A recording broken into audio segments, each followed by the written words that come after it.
Luto tayo ng pakbet.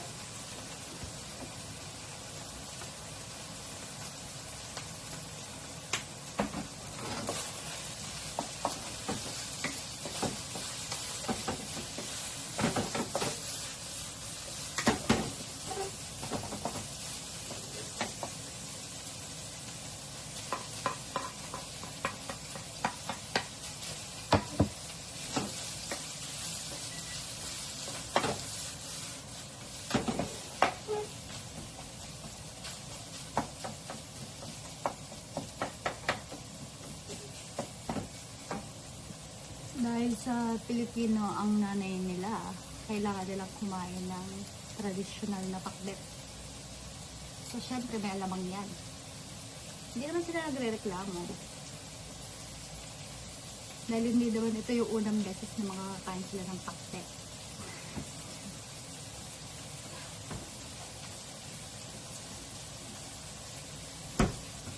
Alamang.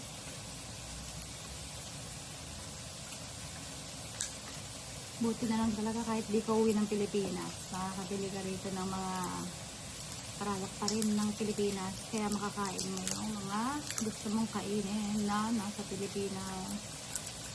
Hindi naman talaga ako basta-basta makakauwi dahil wala tayong salapi.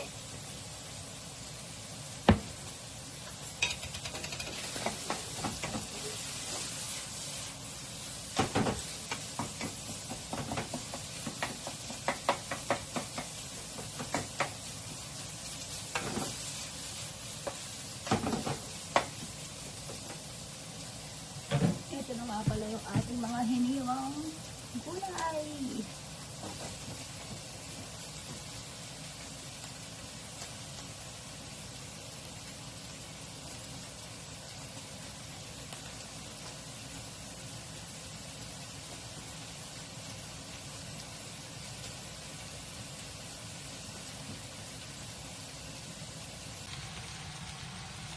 Ayan na nga ang ating nilulutong pakbet. Naku, kumaamoy nila. Apakabango ng bagoong.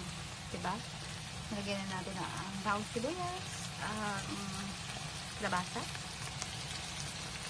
Abasa, alam nila kung ano yung dyan. Habang hinihintay natin lumambot ang kalabasa, tayo mag-enjoy muna. Sarin lang. Babalo ako dito. Ayaw nila sumali sa vlog.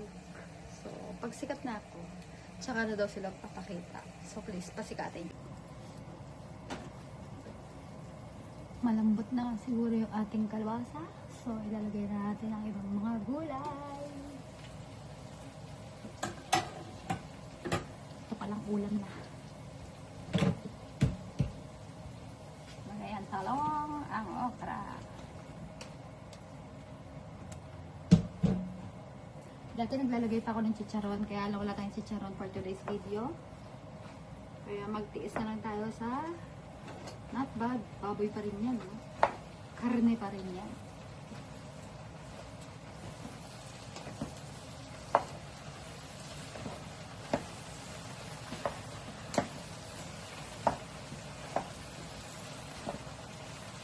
Ito ang aking original na pakbet. Kasi minsan iba yung pakbet na ginagawa ko. Yung parang dinding ba yun? Yung may bagong isda. So ngayon, bagong alamang.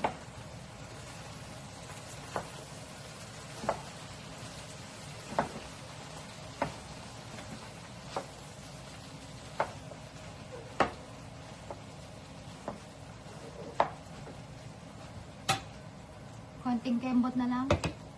At matatapos na ang ating pakbet. So, itong itsura niya. Ay, naku, nalaglag yung aking cellphone holder. Wala kasi akong cellphone holder talaga. Diyos ko, mahirap na vlogger. So, support ha! Support! Done na nga tayo sa ating pakbet. And, charan! Dayo. Bango!